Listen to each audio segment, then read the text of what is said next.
Well, hello, Booknerds. Welcome to the Booknerds podcast. Most of the times I say that the guests are special, and I'm being honest. Only 90% of the times the books are very very interesting, but some of the times they are not really. So I have to confess. But today it's seriously it's going to be interesting. The topic is very interesting because not many people talk about it. The book is called Healing Whispers from Spirit Guides by Helen Gretchen Jones, and Helen has joined us all the way from Austin, Texas. Uh, and we are going to talk about a lot of things, including life, death, spirits, reincarnation. I believe we belong to different religions, so we have different perspectives. That's going to be interesting. So, welcome, Helen, to the Book Nerds podcast. So glad to have you here. Thank you so much. I'm so happy to be here. Thank you, and thanks to Podmatch for setting this up. They are amazing. And the first thing that hit me when I read the book was, okay, how did Helen manage to connect with the A team? That was the most interesting part because not all of us.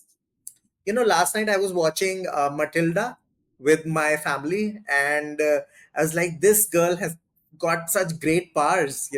She can do so many things. She can read so many books. She is just brilliant. She has got great IQ. Has actual powers, so that is there. So, what about Helen? How did these powers? Should I call them powers? But yeah, it's out of the ordinary, to be honest. Walk us through a bit of it, and then we'll get to other things. Okay. Yeah, I've always had a connection for as long as I can remember, even as a little girl, 4 and 5 years old, to spirit. And my family was not a religious family.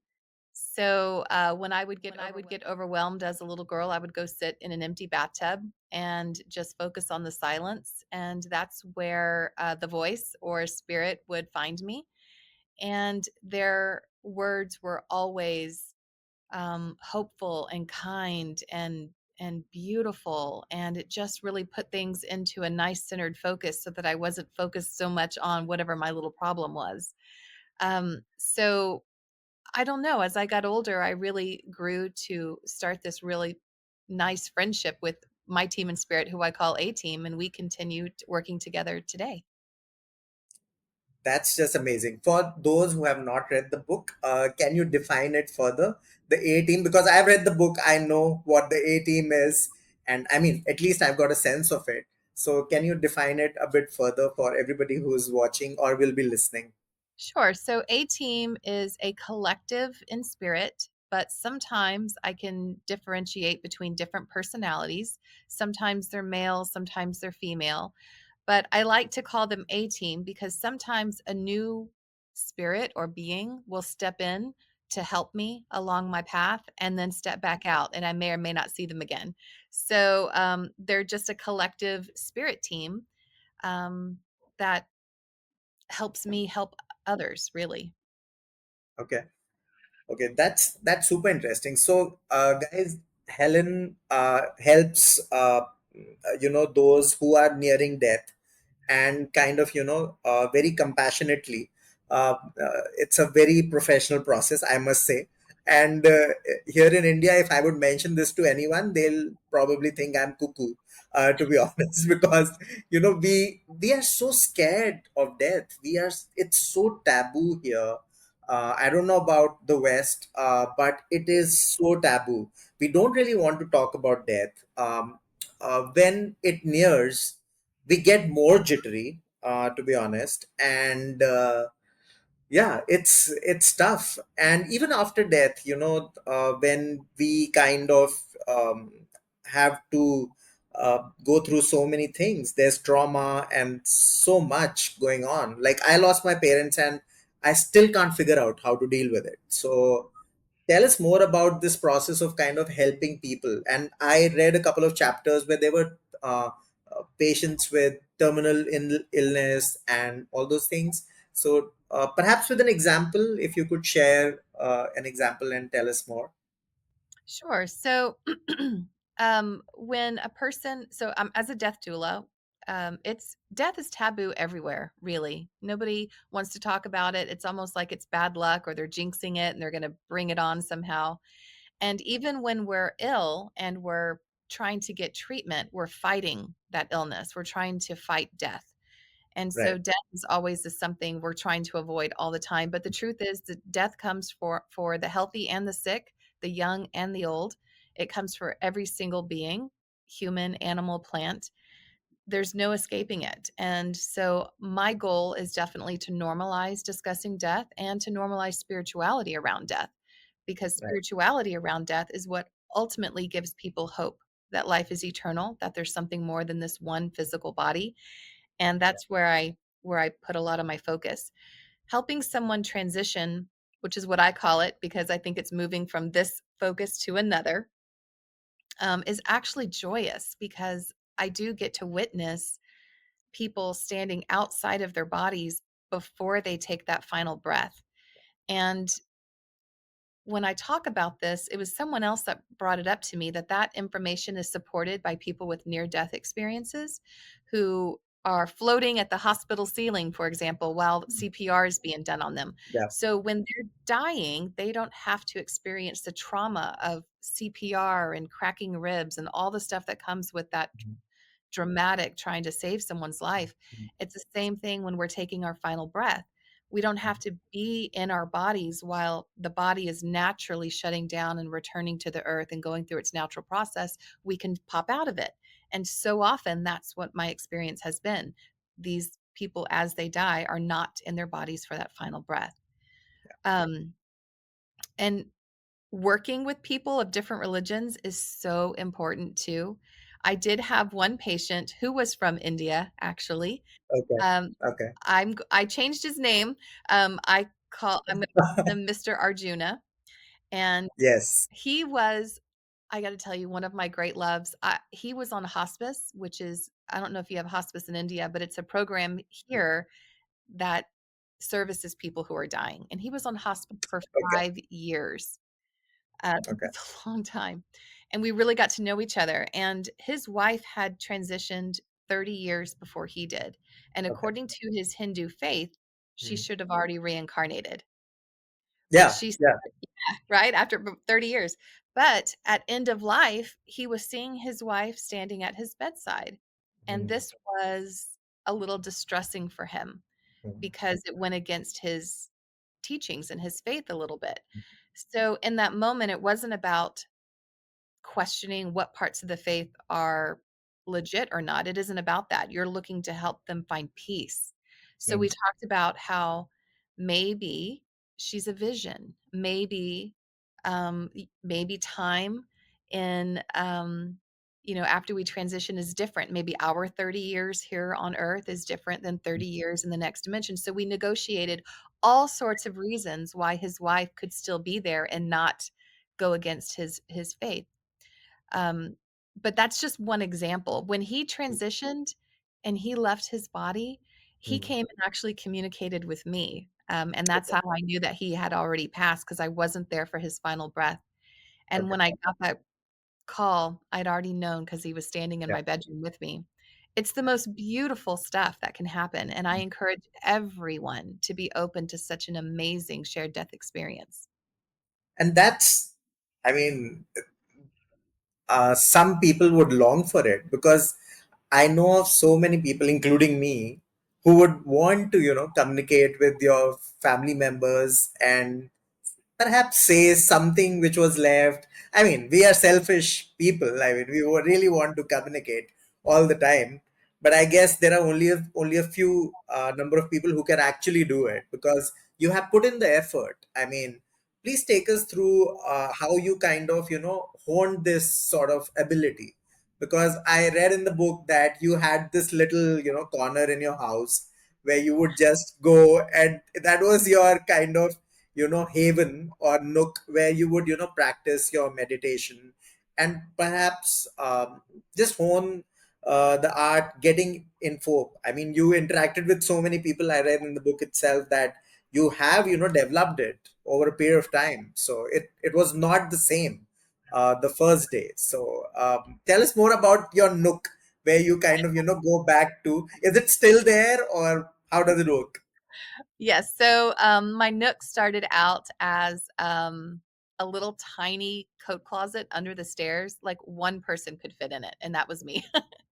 And Okay. I taped some little posters up on the wall, like quotes that I really enjoyed. I put a candle in there because I let that smell sort of trigger me going into meditation. I had a meditation cushion that I sat on and had a sound bowl. Just barely anything could fit in there. But every time I stepped into that, it's like I really liked having the one place I could go over and over, and that was all I did in there, which was practice meditation. Mhm. So it was I could sit in there and Yeah. come into my practice really well. Now I it's in my we've moved and I no longer have a coat closet under the stairs. Now I just sit in my closet where I Okay. have all my clothes. It's the quietest place in the house. So, Yeah. and I sit in there and I practice. And I think it's so important because I believe you can connect to spirit. I actually believe Yeah. everyone can connect to spirit because we are all spirit in human form. So if you were to sit down and actually just set the intention that you want to connect to your mom and dad in spirit, Mm, mm, write down anything you feel, even if it's a memory, even if mm, it's a thought, and even if it seems silly. mm. And when you go back through practicing and you read what you've written down, you were like, wow, look how far I've come just in 3 weeks, just Yeah. in 2 weeks. Yeah. And the more I do this, and once I started working with the dying community, my gifts shifted. My Okay. awareness around when people are going to die started coming in Yeah. like that. So the wherever you are in life, I think your gifts grow with you in that direction. Okay. I think it seems like, if you have the intention, positive intention towards, kind of communicating, so then it would work, because there are some people who just can't meditate as well. I mean, so it gets very tough for them to, perhaps communicate with themselves, leave alone, communicating with the outer world and the other realm perhaps. And you have mentioned in the book that everything is here, which Yeah. was very I was very relieved to read that there is no other realm as such. I'll talk about that a bit later, but that's great advice for everyone, I suppose. If you really want to connect, just you have to make an effort. It is not going to happen, just like that. Okay. It's a practice, just like Yeah, playing the guitar or the piano yeah, or gardening. Everything is practice. yeah. It's practice, right? Cool. Okay, let's talk about stuff. I mean, at least in Hindu mythology, it is. I read a book about death.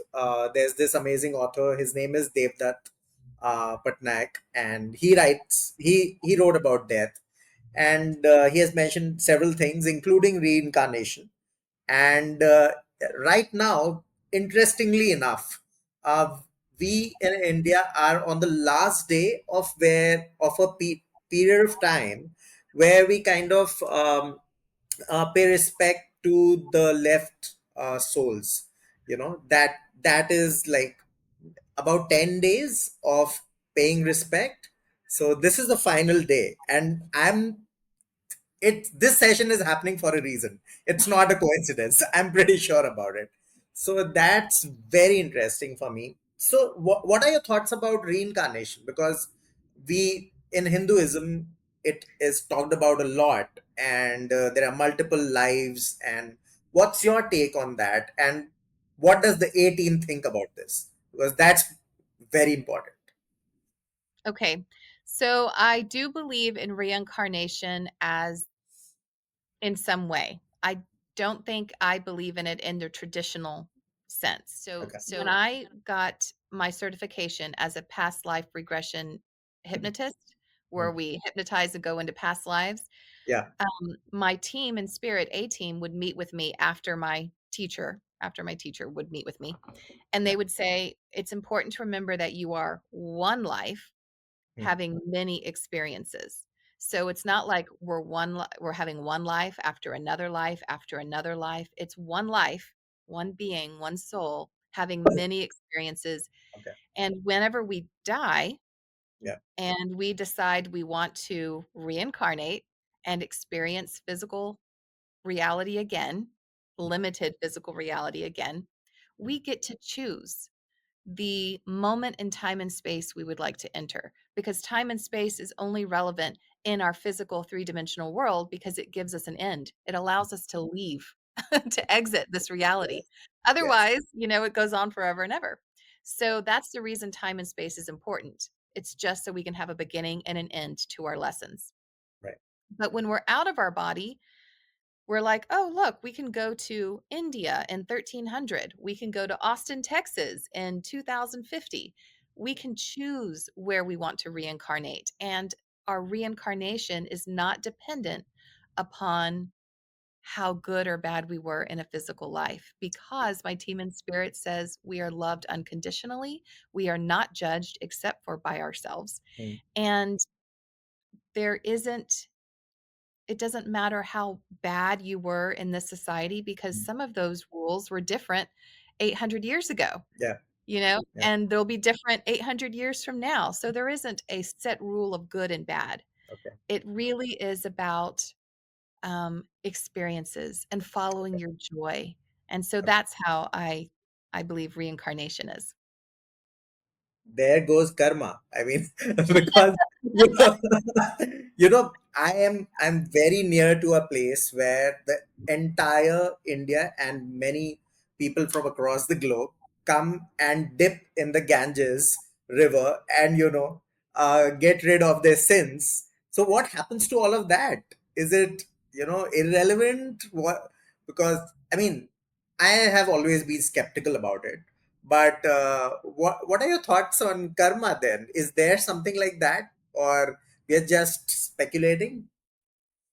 So it's my understanding so far, based on my experiences with my own team and spirit, and what I witness whenever I have these shared death experiences, Yeah.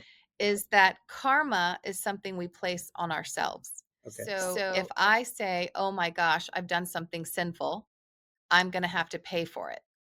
okay. And so now I've placed that in my focus, and I now am setting an intention of fear Yeah. around completing that karma that I have set up for Okay. myself.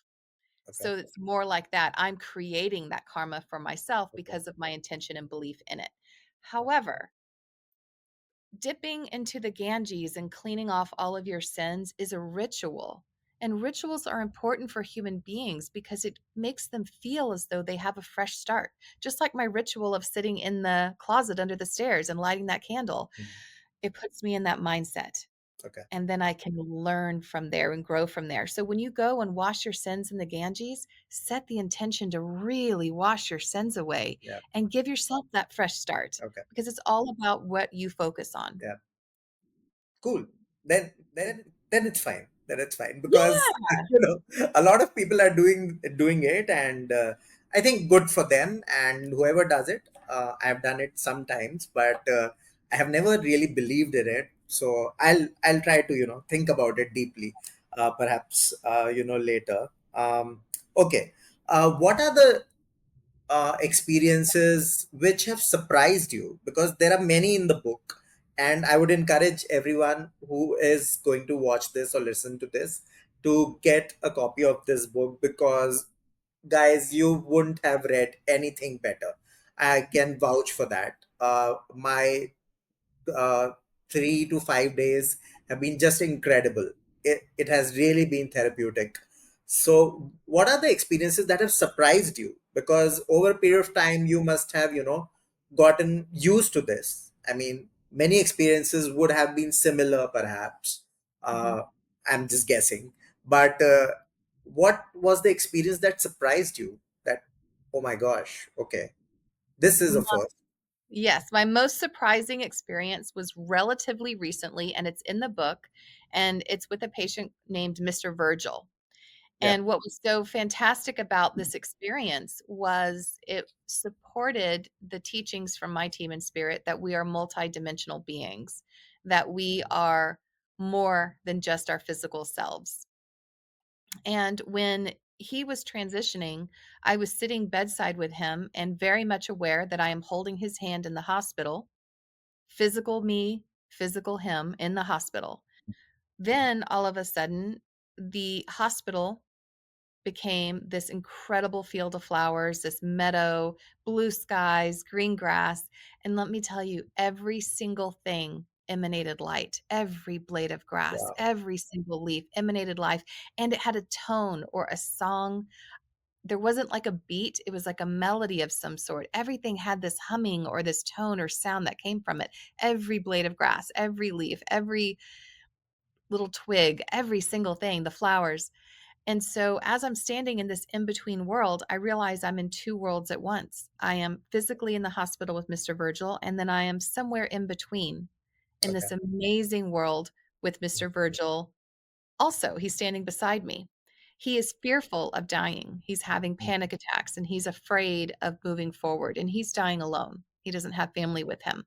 mm, In order to make that path, there's usually a welcome party waiting for people, and I can hear it on the other side of this forest as we're standing in this field. But he's afraid to enter the forest because he knows that that's his final goodbye or what he perceives. This incredible being of light comes out of the forest, and she mm, is beautiful, and she is blue and white light, and mm. she's me. This is the most profound experience I have had. I am now in 3 places at once. I am able to physically observe my environment in the hospital. I am able to physically, somehow, observe my reality in this field of flowers with Mr. Virgil, and I'm aware of my vantage point as this being of light emerging from the forest to walk him to his welcome home party. So, this is the type of experience that has been new for me. It has Mm. helped me realize that I am more than just Gretchen in Austin, Texas, Yeah. that I am have an awareness or conscious level of another part of me in another dimension or plane of existence at the same time, because Okay. there really isn't time. So I am looking forward to having more of these type of experiences where I'm aware of myself in more than just two worlds. Yeah. That's amazing. That is so. That is just there's no word for it actually, so I am not able to come up with it because out of the world experience would also not do it because there is how many worlds are there? I mean, if you, I went into this book um, believing every word that you're writing. I wanted to believe it because otherwise there's no point to it. Because if you are a skeptic and you keep on questioning everything, then I mean, then you don't read this book. I'm telling you because if you want to really enjoy, and you can enjoy this book because if you love everything what do you call enigmatic, then you'll enjoy this book as well. It's a very good storytelling format as well. If you don't believe any of this, even then you'll enjoy this book, I'm telling you guys. So okay, what about angels? What about angels? They, because they exist in all cultures, all religions, and it's a word that's used very loosely. Yes. So tell us more. Have you encountered any of these angels? And the count, and the next part of the question would be, if there are angels, then it's a basic question, but there have to be demons or whatever bad spirits. Have you encountered them or something? I know my viewers would love to know. That's why I'm asking this question. Otherwise, I'm too scared to ask this question. Okay, so I was always skeptical of the word angel because there's so much connotation around exactly what an angel is. Okay. And I've had all these teachings that angels have never been human, they are only messengers of God. And that always felt very, very limiting to me. Hmm. Whenever I work with angelics or angels, um, I do believe in them. I have seen them, they're huge. So I can tell a difference between an angel and like a regular spirit, like who just transitioned, because angelics are massive. They, Okay. if you put them in a room, they can fill the room even bigger, or their essence can. They Yeah. have a very standoffish, protective type energy. mm, And they're always observing. They make you feel safe and okay, they're amazing. okay, However, when you think about demons or evil, yeah, I haven't had that experience yet. okay, So my team in spirit says there are energies and thought forms, mm, beings mm, that some might perceive as evil, mm, but these are usually cloaked in fear. mm, So there are spirits who feel misunderstood mm, and they don't feel as strongly connected to source mm, or love yeah, as they really are. And mm, that can come across as a little scary for some people when they perceive right, that energy. But the right, truth is, they're misunderstood, they're mm, fearful, and they're mm, scared. There's yeah, no one anywhere that is just inherently evil for the sake of being evil. right, right. So that is how they've explained Yeah. evil to me. Does pop culture frustrate you? Because it's always, the same template, the same kind of storytelling. Does that frustrate you at all? Because it creates a sense of, that there is a lot of evil out there beyond this realm. I know. I mean, we have enough evil in this on Earth itself, but even beyond this dimension, it projects a sort of feeling and creates this sense of evil everywhere. That is frustrating. I wish that there would be more people who would play up the good aspect of it, but a lot of people like to be scared. That's part of our physical reality. We like the feeling of being scared, the feeling of, oh, if someone just tells me exactly what to do, I can avoid that. That's a feeling of needing that control. So Yeah. as humans, we like to be in control. We like to have our structure. We like to have our rules that if I follow this, everything will be okay. So playing up those fears is something that I think a lot of people can relate to, which is why it's done. However, it does keep the fear that there's if they were to engage with Mm, spirit in some way, mm, that would be a scary thing. Or what if they're letting in something evil? Or what if someone's trying to play a trick on them and mm. it's really an evil person trying to disguise themselves as their mom? I hear that all the time.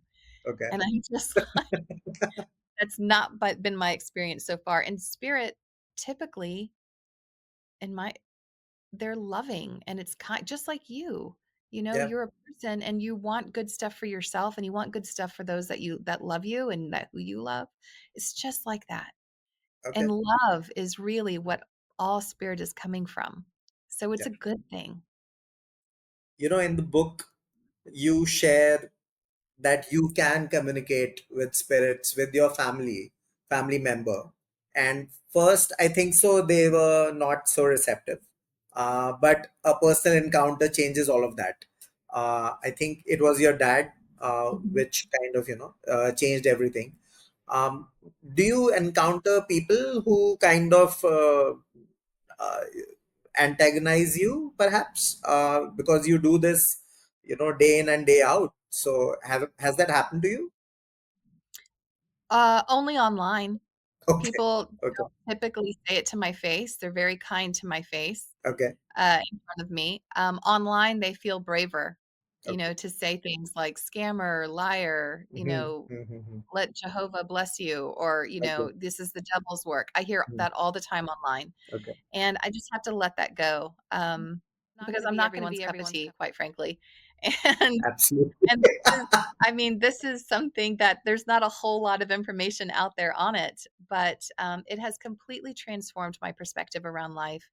Yeah, And yeah, I'm not, I, I just everyone's right where they're supposed to be. And so if someone yeah, believes this is the work of the devil, then that's right where they're supposed to be. And they're learning lessons that are in alignment with that. And they're growing on a soul level that's in alignment with that. And that's beautiful and perfect, just like that.